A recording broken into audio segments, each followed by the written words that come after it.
Assalamu alaikum, hazoor.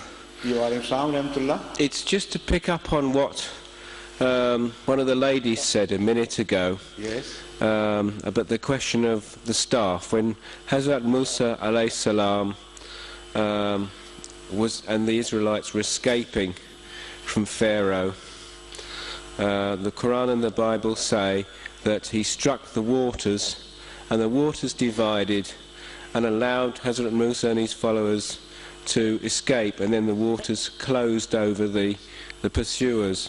Do we count that as a miracle, or was this magic? I think this is what the lady was asking. Yes, was it? She started to ask this. Maybe. Yes. I'm sorry, I then interfered with the question before it was completed. If this is what she wanted to ask, I want to answer this question, of course not differently. It will be a projection of the same answer as I have already given. That staff of Moses became a symbol of power of God in the hands of Moses. So it was used not only for defeating the magicians of the court of Pharaoh, but also it was employed to create similar effects in other situations.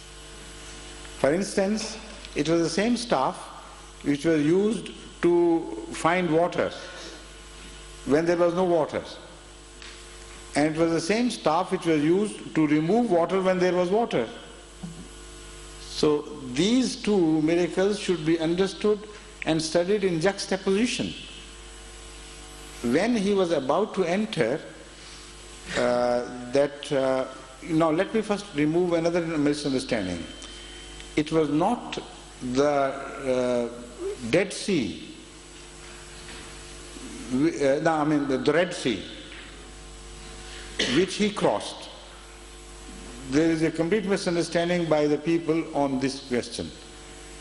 It was the Sea of Reeds which was mentioned, and I have seen that area where reeds grow along Nile, and that is a boggy area where sometimes water increases in level. When the sea level rises, that sea of reed is covered. Because of the reeds, that portion is called Sea of Reeds.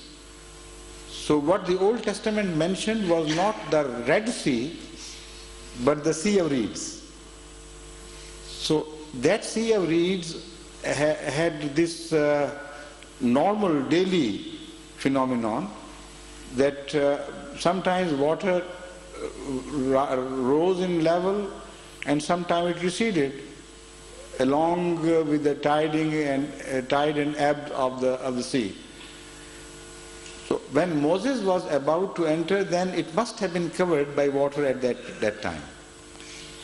God must have told him, this is my reconstruction from my own imagination, what might have happened, must have told him, use the same staff. This staff is now being held in awe by the people. People who follow you, they do not fully believe in you, not all of them. So some more miracles are to be shown to them. So use the same staff, which must have been held in great awe by the ordinary simple people.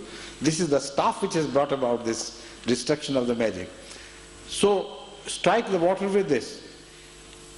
As he did, the natural phenomenon which was already in operation started to unfold itself more rapidly, and according to some explanations of that period, not by Muslims but Christian and Jewish scholars, strong winds were blowing which ultimately cleaved a passage from in the heart of that reed of sea, that Sea of Reeds.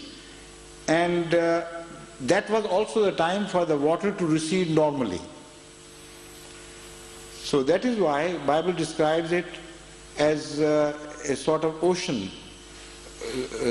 rent asunder, split into two parts. Now, winds were blowing very powerfully from one direction to the other at that period, and the sea gave way. And because if you know the reeds area, you would also know that the water level there, although it covers some reeds, but is not very high.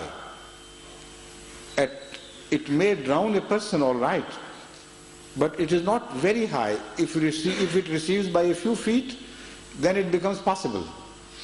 So something like that must have happened, and dry land appeared, which was also boggy, of course. So as Moses and his companions started going across that passageway which was created by either the forces of winds as have been suggested by some scholars, or some other phenomenon, we don't know very clearly. As they were about to reach the other end, from the first end, the armies of Pharaoh, along with all their cavalcades and things, appeared. And they saw the passage clear. They did not know what had happened. So in their haste, they started following Moses and his followers. And as they reached maybe 1/3 or half the width of the sea of reeds, the winds must have started, lulling and calming down. Or maybe sometimes it happens so quickly that one doesn't know. Sometimes they begin to blow in another different direction. So some law of nature which was operative at that time must have changed its direction. Yet it remained a law of nature.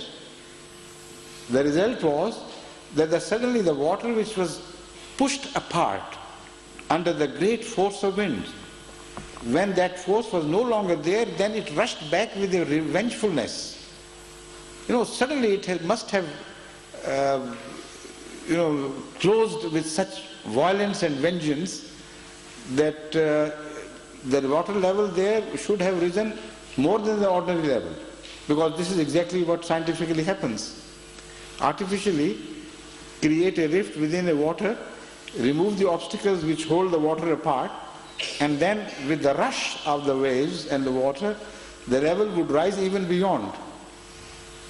So I believe something like that must have happened. But if the question is regarding the staff, what role did it play? It played exactly the same role as it played earlier at the time of confrontation of Moses with the magicians. Not a direct role. Not that staff in itself had some power to bring about anything. It was only as a symbol used by God to give impression to the people around him, those who believed in him particularly, that this man had some special powers. Thank you.